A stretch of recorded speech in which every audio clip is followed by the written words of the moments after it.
Isang hapon, pumasok na lang bigla itong si Jamo sa kwarto ko, tapos bigla ba naman ako niyaya mag-chess? Syempre, hindi naman tayo uurong kapag ganyan. Ang malupit nun, may dala siyang pang push-ups kasi daw kapag natalo yun daw ang parusa. Aba, ikaw sige, payag ako dyan. Syempre, kailangan seryoso, mahirap na. Magpo-push-up ka kada matatalo ka. Dito talagang pinag-iisipan ko yung kada galaw ko, ayoko mag-push-ups. Maya-maya lang medyo dehado siya sa opening niya. Akala mo mga professional, meron pa talagang timer. Tignan nyo naman kung gaano ka-focus yung kalaban ko. Syempre, ganun din ako. Mas focus pa ata ako kapag nag-chess kaysa nagbabasketball. Kaya lang malapit ka na mahuli, Jamos. Eto na, checkmate ka na.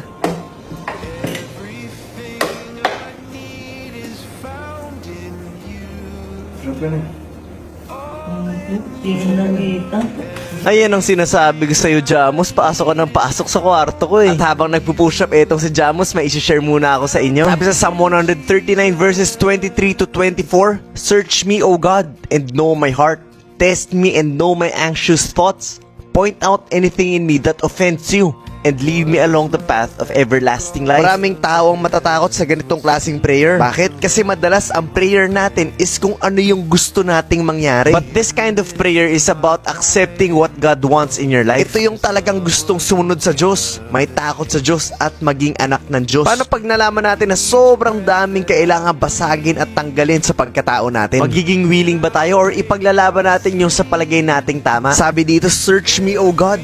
Test me, subukan mo ko, bigain mo ko, kasi ang dali naman talagang sumunod kapag maganda yung nangyayari." And sabi sa verse 24, "Point out anything in me that offends you." Ibig sabihin, Lord, lahat ng hindi mo ikinatutuwa, tanggalin mo, because I want to serve you with all of my heart. Kung napapanood niyo po itong video na to ngayon, hindi to aksidente. Let's start to ask ourselves, ganun ba talaga tayo kawiling sumunod kay Lord, na kung may tatanggalin siya okay lang, na hindi ka ma-offend? Dahil mas importante na hindi siya ma-offend sa'yo. Sana po ay naging malinaw at naiintindihan niyo po ang message ng video na to.